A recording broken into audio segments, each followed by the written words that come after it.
voy a grabar y voy a comenzar a compartir pantalla donde estábamos. Estábamos en este archivo. Ok. ¿Listo? Bueno, ya les hablé de esta persona, quién es, ¿verdad? De Víctor Julio. Ok, entonces. Ok, entonces les decía frente al título de la charla, para que nos ubiquemos, le saquemos el máximo provecho, de que hoy en día las empresas, queridas amigas, tienen un problema serio, que son sus costos laborales. Yo creo que todas sus empresas que ustedes representan aquí, un aspecto que obviamente está condicionando cada vez más la sostenibilidad y la competitividad de las empresas son los costos laborales. ¿Está claro? No quiero decir con eso que los costos laborales son los únicos costos importantes, no, pero es un costo de importancia fundamental, ¿verdad? No es el único, obviamente. Las empresas tienen muchos costos, pero este es un costo que tiene un peso importante dentro de la estructura de costos de la empresa. Entonces, ¿cuál es el mensaje de esto? A ver, las empresas vienen haciendo una transición hacia ir desalarizando, como dice ahí el título, desalarizar ya la remuneración. ¿Qué quiere decir eso? Que tradicionalmente las empresas ya venían dando beneficios extralegales. Lo legal sabemos que es salario y que no es salario, ¿verdad? Ya sabemos que el auxilio de transporte no es salario, ¿ya? Correcto, por ejemplo, ¿ya? Que las prestaciones sociales no son salarios, ¿verdad? ¿Ok? Pero, ojo con esto, pero muchas cosas extralegales que las empresas venían dando o beneficios no hacían claridad si eso era salario o no salario. Entonces, la ley ha venido aquí interpretando y cada vez que alguien pone una demanda como trabajador o los sindicatos de que la empresa nos viene dando, por ejemplo, el auxilio de alimentación, del que yo hacía referencia ahorita. Hay empresas en este país, los sindicatos, que han demandado que la empresa le venía dando o le viene dando un auxilio de alimentación, pero la empresa no lo consideraba salario. Y demandaron, y lamentablemente, acuérdense que las demandas las fallan seres humanos que se llaman jueces. Y un juez le dio la razón al sindicato. Total, la empresa tuvo que reconocer, ¿ya? Y aplicar, o sea, tuvo que aplicar la orden del juez en el fallo, de considerar que eso que le daba es salario, y tuvo que reliquidar todas aquellas prestaciones sociales en donde ustedes saben que se liquidan, y ya lo sabemos, la prima, la cesantía, se liquidan sobre el salario promedio. ¿Y qué es el salario promedio? Todo lo que es salario en esa empresa, ¿ya? Entonces, imagínense ustedes las implicaciones económicas que muchas empresas han tenido que asumir. Entonces, dado esa situación, esa parte histórica, las empresas vienen cuidándose bastante, y ese es el aporte de esta charla de este tipo, ¿ya? Para ver cómo vamos poniendo en orden todo lo que damos en las empresas, ¿está claro? Por eso el título ahí de desalarizar, o sea, que le quitemos a aquellas cosas que damos que son susceptibles de que puedas considerar lo que, si bien se lo das a los trabajadores, no se debe considerar o no se va a considerar salario, ¿está claro? Porque lo que tú no tengas claro y claramente establecido y acordado con los trabajadores de que no es salario, se puede llegar a convertir salario por la rutina del día a día. ¿Está claro? Ok, en ese orden de ideas entonces, si me entendieron eso, arranco rápidamente la explicación de esta charla. No, miren, se inicia esta presentación que tiene 21 diapositivas, ya estamos en la tercera. Se inicia el autor, Víctor Julio, definiéndonos qué se entiende por contrato de trabajo, ¿verdad? Yo creo que eso está claro, no me quiero detener en todo, ya ustedes ya esto lo van a leer, ustedes ya la tienen, esta presentación ustedes la tienen en la unidad número 1, ¿ok? Y elementos esenciales del contrato de trabajo, yo se los he venido reiterando que son 3, ¿verdad? Que la prestación personal del servicio, o sea, para que una actividad se considere que existe un contrato de trabajo, sea escrito o verbal, se tiene que dar esos 3 elementos que están consagrados en la ley, que aquí nos lo recuerda Víctor Julio en el artículo 28 del Código Sustantivo del Trabajo, por favor, que es la actividad o la prestación personal del servicio, la retribución o un salario por el servicio que tú le estás prestando y que haya una continuada, dice ahí la literal B, subordinación o dependencia al trabajo respecto al empleador. Ese segundo literal es el que hace la diferencia, como ya lo he comentado varias veces con ustedes, entre lo que es un contrato laboral y lo que son los contratos de prestación de servicios. En los contratos de prestación de servicios, por favor, tengan en cuenta este detalle. Yo sé que les va a servir que tengan claro esto. En los contratos de prestación de servicios, de estas tres condiciones, se dan la primera y la tercera, o sea, la A y la C. Pero la segunda no se debe dar en un contrato de prestación de servicios. Cuando las personas que trabajan con contratos de prestación de servicios van a demandar una empresa argumentando que lo que tuvieron durante 2, 3, 5, 8 años trabajando bajo esa modalidad de contrato, que la ley considera que ese contrato no es un contrato laboral, sino es un contrato civil, lo que hay que demostrar en una buena demanda, si el trabajador quiere ganarle a la empresa, como lo hizo el muchacho de Caracol, que creo que les hablé, ¿verdad? Que tengo la sentencia, ¿ya? Que fue hasta la Corte Suprema de Justicia. Caracol tuvo que pagar más de 1.800 o casi 2.000 millones de pesos por no haberle reconocido que tenía un contrato de trabajo. El muchacho demandó porque estuvo varios años trabajando, ¿ya? Y él demostró con sus abogados, obviamente, que lo que existió durante el tiempo que estuvo trabajando con las chicas que hacen ese programa del día a día, de eso de Caracol, donde están las reinas y eso, él tenía un contrato de prestación de servicios y ellas sí tenían contrato de trabajo. Y él demostró que él hacía lo mismo que hacían ellas, que había subordinación. Ahí estuvo la esencia de esa demanda que la haya ganado y que la Corte Suprema le dio la razón, ¿correcto? Entonces, por favor, tengan en cuenta este detalle, que si usted hace un contrato a alguien mediante un contrato de prestación de servicio, tenga en cuenta que la parte B no se vaya a dar en esa relación. Como se llega a dar y el trabajador demanda, le va a ganar la demanda, por favor. Ese es el mensaje. Entonces, pero para que haya contrato de trabajo tiene que darse estos tres elementos, que es lo importante. Listo, sigo, por favor. Eso es simplemente un recorder y esta observación que me parece importante. Entonces, ¿qué es la remuneración? Aquí dice, Víctor Julio nos habla, ¿ya? Que en el artículo 27, todo esto son artículos del Código Sustantivo del Trabajo, por favor, que es el régimen que nos regula en el sector privado. Dice que en el artículo 27 está establecido que la remuneración, que todo trabajo dependiente debe ser remunerado. En el artículo 57 dice que están establecidas las obligaciones especiales del patrono. Patrono se llamaba antes en la legislación laboral, hoy se llama empleador, ya se los había dicho. Dice, son obligaciones especiales del patrono, como se llamaba antes, y ahora empleador, y aquí comienza, una de ellas es la que hace referencia a Víctor Julio, que es la que nos quiere mostrar, que una obligación de la empresa es pagar la remuneración pactada en las condiciones, periodos y lugares convenidos, dice la norma. ¿Ok? Ok, con base en esta introducción, Víctor Julio nos presenta aquí en esta imagen que tiene dos partes, ¿verdad? Lado izquierdo y lado derecho, un triángulo, y hay unos aspectos ahí planteados. Dice que los pagos laborales son los pagos que salariales, ¿ya? Pagos no salariales, ¿verdad? O sea, ¿qué le pagan a una persona en su vida? Pagos salariales, pagos no salariales, que la empresa considera que no es salario, ¿verdad? Las prestaciones sociales, que ya vimos, ¿verdad? ¿Cuáles son? ¿A qué nos referimos? Las legales sobre todo. ¿Qué más le paga una empresa a un trabajador? Le da los descansos obligatorios, que son los domingos, que ya lo sabemos, los feriados, ¿verdad?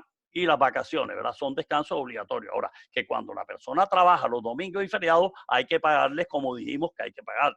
Pero cuando no trabaja, se le paga porque se ganó el derecho a que se lo paguen dentro del salario. Recuerdan que hablábamos eso en su momento, ¿verdad? Ok, pero se le paga, ¿verdad? Los domingos sin trabajar se le paga porque se lo ganó. No se lo están regalando. Recuerden lo que hablamos en su momento.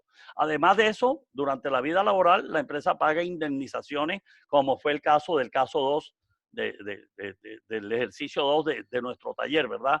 Donde la empresa tuvo que pagarle indemnización porque le dio por terminado el contrato de trabajo sin justa causa a ese trabajador, ¿verdad? ¿Ok? Y otros, dice Víctor Julio, ¿verdad? Ok. Al lado derecho, que está tapado en este momento por las personas que están participando y están sus imágenes ahí, dice importancia para determinar el concepto de que algo es salario, ¿verdad? ¿Listo? ¿Dónde está establecido eso? Porque es importante que tengamos claro, por favor, y este es el mensaje para el trabajo, ¿qué debo considerar? ¿Qué es salario en esta empresa? ¿Está claro? ¿Ok? ¿Listo? ¿Por qué? Porque lo que es salario va en el cálculo de la liquidación de los aportes para de seguridad social, ¿se acuerdan? Recuerde que es el IBC. El IBC, la ley dice, debe incluir todo lo que es salario ordinario más los salarios extraordinarios. O sea, si un beneficio que tú das lo llegan a considerar salario, o la ley dice que eso es salario, o alguien te dice en una demanda que eso es salario y tú no lo reconoces, lo tienes que incluir para liquidar, para tener en cuenta en el cálculo del IBC. Y recuerde que el IBC ya sabemos para qué interviene, para liquidar los aportes obligatorios al sistema de seguridad social, sea de pensión, de salud, riesgos laborales, y para también hacer los aportes para fiscales. Hacíamos referencia al SENA, Bienestar y la Caja, con las salvedades que habíamos hecho en su momento. Pero miren que todo lo que es salario, afecta los costos de una empresa, porque tienes que incluirlo para los aportes, y los aportes es plata que sale de la empresa también, así como sale parte del trabajador. Pero estoy mirando es lo que el impacto tiene para la empresa. ¿Está claro? ¿Ok? Bueno, entonces, miren ustedes, sigamos. Entonces, Víctor Julio nos amplía el concepto para que todos tengamos unos buenos niveles de comprensión y de aplicar esto en nuestras empresas de la mejor manera. Ya Víctor Julio nos refiere lo que establece el artículo, o comparte aquí lo que establece el artículo 127 del Código Sustantivo, y nos lo transcribe, por eso está en comillas. Dice que por salario, miren esto para que vean cómo es la ley, por eso esto implica muchas temas de interpretación. Por eso le he venido diciendo, hay que tener buenos abogados para que nos ayuden a interpretar la ley de la mejor manera, por favor. ¿Ok? Miren lo que dice la ley. No solo que se debe considerar salario, no solo la remuneración ordinaria fija o variable, sino todo lo que recibe el trabajador en dinero o en especie, dice la ley, como contraprestación directa, dice la ley, y nos señala Víctor Julio la palabra directa porque esa es la clave en una discusión o en una demanda de que esto es o no es salario. ¿Está claro? ¿Ok? Coma, sea cualquiera la forma de denominación. Por eso las empresas a veces creen que porque a esto vamos a llamarlo bonificación para que no sea salario. Ojo con eso. Miren lo que dice aquí. Cualquiera sea la forma de denominación que se adopte, como prima, sobresueldo, bonificaciones habituales, valor del salario suplementario o de horas extras, valor del trabajo en días domingos, que ya sabemos, porcentaje sobre venta y comisiones. O sea, es salario toda aquella cosa que tú le reconozcas al trabajador, que se entienda que es una contraprestación directa del servicio o de la labor que está ejerciendo el trabajador. Esto es importantísimo que lo leamos más de una vez, por favor. Listo, sigo. Después nos plantea Víctor Julio en esta diapositiva de qué cosas dice la ley en el artículo 128 de ese código que no constituye salario. Esto es importante que lo sepamos. Acuérdense lo que les he dicho. No somos abogados ninguno de los que estamos aquí, pero uno tiene que aprender estas cosas, porque si no vas a tener que trabajar en tu empresa y al lado tuyo un abogado todas las horas, y no es justo que tú tengas que trabajar dependiendo de una persona. La idea es que tú sepas de todo esto lo máximo que puedas y que solo acudas al abogado cuando tengas dudas de la aplicación de una norma o de estas cosas. ¿Está claro? ¿Ok? Listo. Entonces, miren, la ley dice que qué no es salario, qué no constituye salario, que está consagrado para aquellos que quieran referenciar la norma, ¿verdad? El artículo 128 del Código. Dice que no constituye salario, dice, está entre comillas, lo que trae Víctor Julio transcribe la norma. Las sumas que ocasionalmente y por mera liberalidad recibe el trabajador del empleador. ¿Cómo? Ahí está unos ejemplos. Como primas, bonificaciones o gratificaciones ocasionales. Ocasional significa que no lo doy todos los años, ni todos los meses, sino cuando la circunstancia de la empresa o la situación de la empresa lo permite. ¿Está claro? ¿Ok? Por ejemplo, conozco empresas, y ojalá les toque trabajar ustedes en empresas, donde si los resultados del negocio al final del año superan las expectativas o lo que la empresa tenía presupuestado de ventas o de utilidades, las empresas establecen, si superan o logran esa meta, ¿ya? Las empresas deciden darle bonificación a todos los trabajadores de la empresa por haber contribuido a que la empresa haya logrado la meta de las ventas, el presupuesto, ¿ya? O si lo supera con mayor razón. Pero eso lo da la empresa por ejemplo, lo puede dar la empresa los años que tenemos excedentes, utilidades muy buenas, pero cuando no logramos la meta, pues no se da. Eso sería algo estrictamente ocasional. ¿Está claro? Ok. Participación de las utilidades, lo que yo les decía ahora, por ejemplo, puede ser, ¿verdad? Porque hay empresas que distribuyen parte de las utilidades que han obtenido a todos sus trabajadores. Qué chévere. Pero cuando hay utilidades, pero cuando no hay utilidades no se le dan. Y también los excedentes de las empresas de economía solidaria, como las cooperativas y otros tipos de empresas de economía solidaria. ¿Está claro? Esos son ejemplos de lo que la ley establece como no es salario, como que algo que usted da, que la ley te permite que tú lo consideres que no es salario, pero tienes que tenerlo claro. Dice también aquí Víctor Julio, por favor. Profe, disculpe. Dígame. Profe, una cosita, ¿Quién habla? no me quedó muy, Antonia, Hola, no Antonio. me quedó claro lo de economía solidaria, ¿me lo puede pasar a la anterior, profe, para A ver, preguntarle espera. algo? Ok, espérate. Sí, arribita, eso. Excedentes de las Dice, empresas de economía solidaria. A ver, ¿por qué? A ver, bueno, a ver, ajá, te explico. A ver, dígame, las sí, ¿por empresas qué? de economía solidaria se distinguen de las demás empresas, digámoslo así, privadas, porque las empresas de economía solidaria se supone que están basadas en la solidaridad, la cooperación, por eso se habla de cooperativa, ¿ya?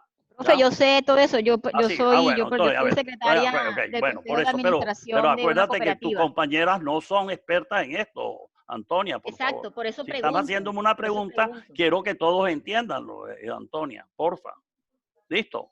Sí, Ok, claro. bueno, O sea, entonces, ajá, mi pregunta es, profe, tengo entendido, y pues también para que las compañeras lo sepan, los excedentes de una empresa de economía solidaria, llámese cooperativa, fondo de empleados, agremiaciones, ujú, asociaciones, etcétera, ajá, tienen una destinación específica según la norma. sí, Están destinados para el Fondo de Educación, Fondo de Solidaridad y ajá, fondo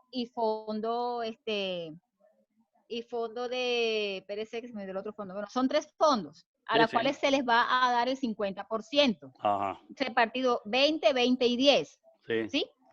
El resto, el 50%, queda a disposición de la asamblea. Y ok, la asamblea decide a dónde se va a destinar ese correcto, 50% de ajá, excedente y debe ser a unos fondos también ok, específicos. Entonces, por eso me causa curiosidad ver ujú. que, que los excedentes de las empresas solidarias No, se pueden. una parte, tú puedes decir que el 2% de los excedentes se distribuyen a los Uh-huh. afiliados, a los, ¿cómo se llama? A los Pero cooperados, como se llama en una a los cooperativa. cooperados. Ajá, sí. Sí, sí, Pero eso sería en eso lo asamblea. puede establecer una asamblea Ah, perfectamente. ok, profe, Claro, ok. claro. Ok, Oh, listo. Gracias ok, por tu esa era la intervención. duda, profe, gracias. Listo, ok, listo. Acuérdense que las empresas de economía solidaria son empresas por naturaleza sin ánimo de lucro, o sea que no tienen objetivos de lucro, ¿ya? Ok, listo. Por eso es que plantea lo que nuestra compañera está diciendo Antonia. Ok, entonces sigo, por favor. Entonces, Víctor Julio nos amplía el campo de lo que él maneja como experto en estos temas y asesor de empresas en el tema laboral. Dice que tampoco constituyen salario. Entonces, miren ustedes lo que ponen en el lado derecho, izquierdo, por favor, en blanco. Dice que no debe constituir salario lo que recibe en dinero o en especie. Miren lo que dice aquí, no para su beneficio del trabajador, ni para enriquecer su patrimonio del trabajador, sino para desempeñar a cabalidad sus funciones.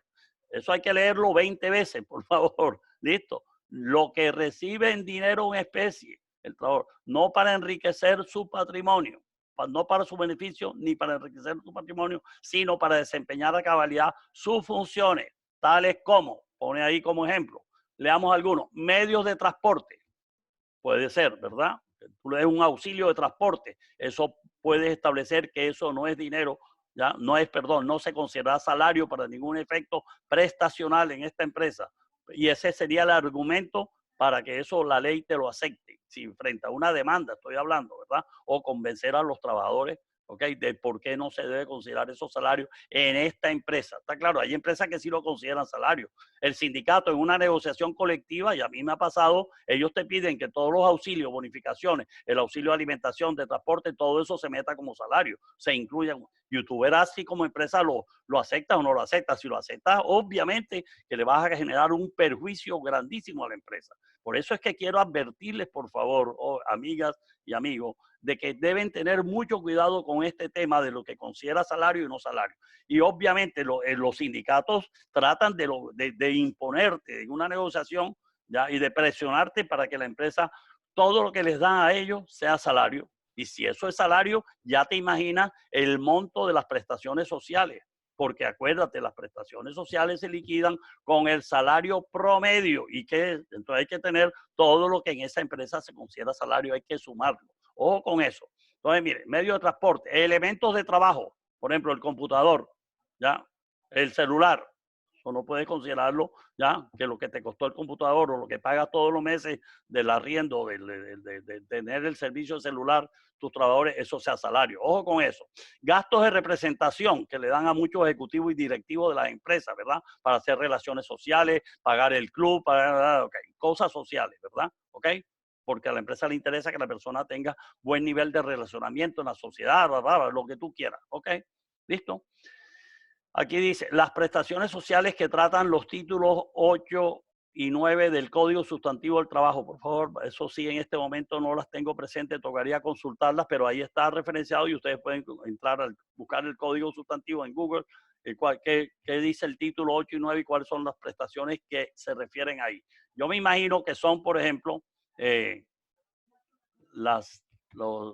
prestaciones pueden ser? A ver, que no es salario. Por ejemplo, ¿qué puede ser? A ver, yo sé que hay algunas que no son salarios, pero son prestaciones. Ya. Por ejemplo, sería, ¿las incapacidades se consideran salario o no? Sería algo interesante y yo lo puedo verificar con el abogado amigo mío si las incapacidades se consideran salario o no. ¿Ok? Se le da un manejo posiblemente. Pero bueno, hay unas prestaciones ahí y otros semejantes, por favor. Entonces sigo. Lo importante que sepan es que este argumento podría ser considerado por ustedes en la empresa conjuntamente con sus abogados, las personas que lo pueden asesorar, de que si usted va a dar un beneficio, saber si lo pueden considerar no salario para que no sea un problema a futuro. Dice, tampoco constituyen salario. Dice, los beneficios, ojo con él, miren lo que dice, aquello ya lo vimos, ¿verdad? Ahora dice, también dice Víctor Julio, los beneficios o auxilios habituales u ocasionales, aquí nos plantea la posibilidad que sea habitual, acordados convencionalmente, con la convención es la culminación de un proceso de negociación con un sindicato, ojo, ¿verdad? Se llama convención colectiva de trabajo, por favor entiéndame el término ahí, convencional, que está en una convención, que son los acuerdos, ¿ya? Los beneficios que adquirieron a través de un proceso de una negociación colectiva. Se llama, repito, convención colectiva de trabajo. Entonces, todo lo que está en una convención fueron logros, conquistas de los trabajadores a través de los años que llevan negociando con las empresas. Y si en eso usted concedió un auxilio, algo, un beneficio, pero usted lo combinó con los trabajadores del sindicato, de que eso no se iba a considerar salario para los efectos prestacionales, que es donde va el salario bendito promedio para el IBC, ¿verdad? Que no se considera salario, sino el IBC solo es salario. Si eso lo aceptaron ellos y está en una convención colectiva de trabajo, eso es válido ante la ley. A menos que el juez considere que a pesar de que eso quedó escrito que no es salario, ante la ley eso es salario porque es parte de la contraprestación directa que recibe el trabajador por la prestación del servicio. Entonces, tiene que tener en cuenta, hay que leer todas estas diapositivas con letra, con agudez, ¿ya? Y concentrado en cada palabra. Ojo, ¿listo? Entonces, por favor, repito esto que me parece muy importante. No es salario, dice, tampoco constituye salario. Los beneficios o auxilios habituales, ojo, como el auxilio de alimentación, que lo ven ahí a la derecha, ¿ok? ¿Listo? Los auxilios habituales o beneficios u ocasionales, acordados, pero ya está acordado entre las dos partes. Acuérdense, las dos partes son empleador y trabajador. Empresa, trabajador. Acordados convencional o contractualmente u otorgados en forma extralegal por el empleador. Extralegal significa que no está en la ley. Acuérdense el término extralegal, ¿ok? Cuando las partes hayan dispuesto, y ojo, está señalado expresamente, o sea, tú tienes que convenirlo, no de boca, expresamente es por escrito, ¿ya? que no constituyen salario en especie o en dinero o en especie, tales como, y aquí están unos, por ejemplo, el vestuario, porque un sindicato te puede decir que los uniformes que les dabas, eso es salario y que tú no le estabas metiendo el valor de los uniformes para liquidar los aportes a su pensión o las prestaciones sociales, donde hay que tener en cuenta el salario promedio para liquidarlo. ¿Está claro? ¿Ok? Una prima está legal. Por ejemplo, si tú le das a tus trabajadores en el sector privado una prima de Navidad que no es legal, en el sector privado, en el público, acuérdense que sí existe y es legal, pero estoy hablando del privado. Si tú en el privado le das a los trabajadores una prima de vacaciones de 5 días, ya, tú puedes establecer ya que eso no es salario, esa prima está legal. Pero los trabajadores lo tienen que aceptar y eso tiene que estar escrito o en la convención colectiva o en un documento expreso, un acta, en algo que tú establezcas, ¿verdad? ¿Ok? Y que eso quede claramente establecido, que hay un documento donde fue expresamente consagrado de que ese beneficio no es salario. ¿Está claro? ¿Listo? Sigo. Después dice aquí, para hablar de qué es salario en especie, acuérdense, porque como se refiere que puede ser en dinero o en especie y que no sea salario, entonces mire lo que dice la ley con respecto a qué se considera salario en especie, el artículo 129. Dice que constituye salario en especie toda aquella parte de la remuneración ordinaria y permanente que reciba el trabajador como contraprestación directa del servicio, tales como la alimentación, habitación o vestuario que el empleador suministra al trabajador o a su familia, salvo la estipulación prevista en el artículo 15 de esta ley. ¿Ya? Correcto. Entonces miren que esa parte de la alimentación, habitación o vestuario puede considerarse salario en especie. Ojo, por ejemplo, en el caso de las empleadas del servicio doméstico, ¿verdad? Que tú contratas en tu casa, la ley dice que debes pagarle como mínimo el salario mínimo, ¿ok? Pero tú puedes decir, cuando la chica del servicio doméstico se queda en mi casa, yo debo hacer un documento por escrito que como usted va a vivir en mi casa, yo le voy a dar toda la dotación del baño, papel higiénico, crema dentífrica, todo. Le voy a dar jabón, el aseo personal, todo eso, ¿verdad? Y le voy a dar la alimentación, desayuno, almuerzo y comida. Y tú puedes valorar que ese es parte del salario en especie que le vas a dar a ella. Lo mismo puede haber en las empresas, ya tú un convenio donde tú acuerdes y eso puede ser parte del salario y eso debe quedar claramente establecido como una contraprestación directa del servicio, ¿verdad? ¿Ok? Y de viático, por favor, sobre viático hay una discusión todavía en este país. La gente tiene hay unas incertidumbre todavía, pero mire lo que hay ya más adelantado que ha dicho la Corte, la jurisprudencia, que podemos tener en cuenta que nos habla aquí Víctor Julio. Dice, los viáticos permanentes, ¿ya? Se considera salario, o sea, a ver, si viáticos permanentes que tú te digan a ti que tú vas a estar, te trasladan a Bogotá, a unas oficinas que ustedes tienen allá para abrir mercado. Y la empresa te dice que te va a pagar unos viáticos permanentes durante todo el tiempo que estés allá. ¿Ok? Si ese viático es permanente, porque tu labor implica estar allá y eso es permanente durante el tiempo que vas a ejecutar tu labor. Entonces dice la ley, debes tener en cuenta lo siguiente, dice que los viáticos permanentes ya se consideran salario en aquella parte del viático, ¿verdad? Tú le das, póngale ustedes 400,000 pesos diarios, por poner una cifra, ¿está claro? 300,000, lo que sea, ¿ya? Aquella parte del salario que va a proporcionar manutención y alojamiento es salario, dice la ley. Ojo con eso. Cuando son viáticos permanentes, ¿ok?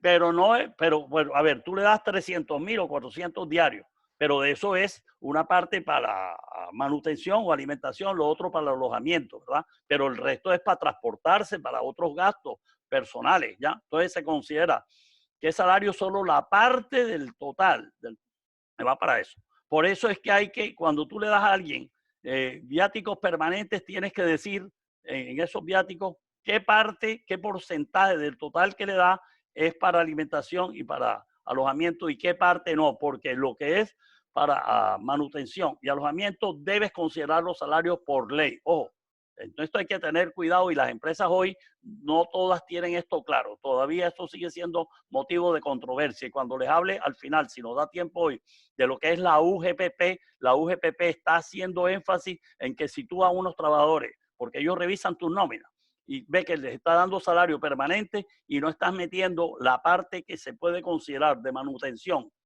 y de alojamiento, ellos te exigen que lo metas. Entonces, ¿cuál es la sugerencia hoy?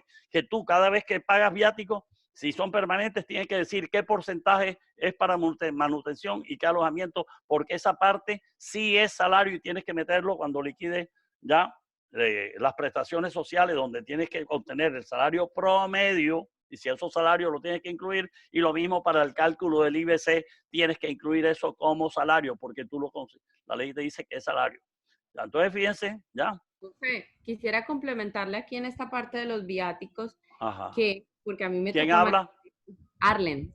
Hola, Arlen. Qué bueno, chévere. A mí me Dime. toca manejar esto. Que hay que tener también en cuenta Ajá. que para los viáticos accidentales, si ese viático supera el 40% del salario de la persona, aunque sea accidental, ya es considerado para la UGPP y para la DIAN como salario. Sí, para efectos Entonces, de hay que tenerlo, hay incluirse que para el los dos. IBC, correcto. Gracias, Arlen, por eso. Por eso te digo, cuando toquemos el tema de la UGPP, Dios quiera que me dé el tiempo, ¿ya?